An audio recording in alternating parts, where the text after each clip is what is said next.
Not too long ago, somebody in the comments asked me when I thought Cait and Vi fell for each other. Unsurprisingly, to most of you, I would assume at this point, I do have a concrete answer for that. I apologize for not making so many videos in the last couple of days. I have had a lot of recording to do for voiceover for podcast, and this was the end of a very, very long work week, and I just sort of fell behind. But I'm back, and we're going to do a few more now. Now, this one is going to be mostly heartwarming, and I decide I'm probably going to give you a little emotional stabbing right at the end, so just prepare for it now, okay? It is a common sentiment in the fandom as a whole that the sort of general shaping of the story is Cait fell first, Vi fell harder. I agree. Interestingly enough, if you read the most recent interview with Amanda Overton, I think I would probably say that she would agree with that too. There's an important addendum that I need to make to this, though, is that Cait definitely started falling first, but she did not go as far first, right? It's not just that Vi fell harder, she fell harder faster. But also, the start of Caitlyn's fall happened very early in their relationship. For Cait, it is the first moment that she is given a glance at Vi past her shields, which is right after she saves her life from Savika. In the period of what I assume is like the next hour after that would be the whole thing where she takes Vi to what used to be Vi's home, goes and gets the potion for her and all of that, comes back. Like, I would time span that about an hour. In this very brief time frame, Caitlyn sees several things. She sees Vi as she allows herself to be as soon as her shields drop, right? She sees Vi as she used to be, right? She sees the context of Vi in her childhood home, and she sees Vi as other people see her through Huck. I know this might not seem like a lot, but you all should probably notice and remember at this point that when Caitlyn walks into a room, like, she can put together a lot just from the moments that she's there. In a short frame of time, Caitlyn is given the ability to observe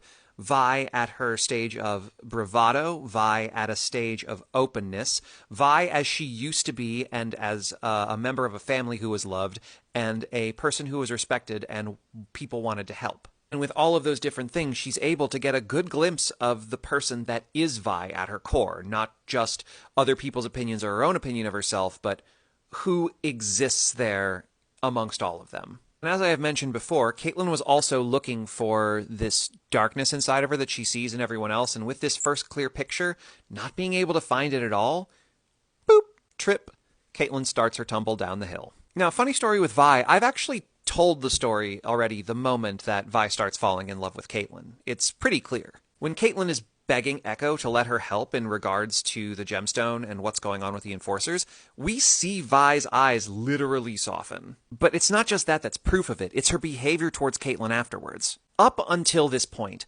Vi has been kind of prickly with Caitlyn, just across the board, for good reason and for just, she's got a chip on her shoulder. But following that moment in the Firelight hideout, it changes everything. The immediate change in her tone whenever she speaks to Caitlyn, less bite, more gentleness. It's a sudden and massive shift. And if that's not enough, not long after is the very first time that she does the hand thing, right? We've talked about this, Vi's nonverbal love language.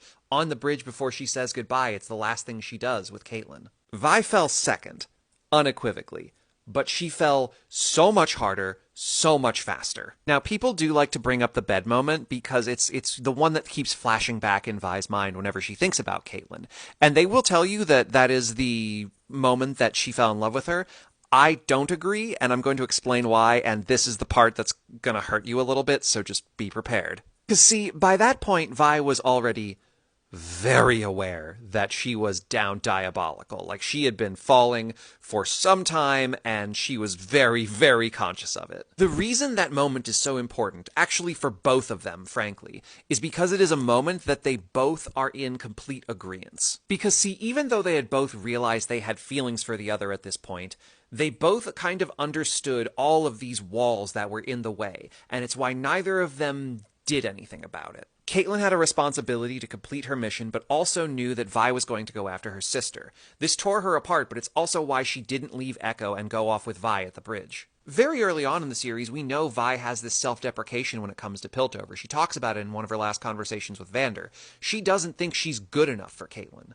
It's that specific thing that even after she realizes she's falling for her, holds her back and prevents her from doing anything. And while the events of the bridge itself don't change any of those obstacles in terms of what they are. What it does do is change the way they both perceive it. For the first time, Caitlin, I think, understands the fragility of her own life. She's never been so heavily wounded before. And Vi's never half lost somebody, right? Like, as dangerous as it was for Caitlin, normally for Vi, when things start getting that bad, they're gone. At this point for her, historically, when things break that bad, that person doesn't survive, and here Caitlin is, still alive, still with Vi. And this brings us to the moment in the bed itself in which Caitlin makes the first indication. The motion of both of their hands, right? The gentle caress from Caitlin and the taking of Caitlin's fingers in Vi's hand, these are confessions from both of them.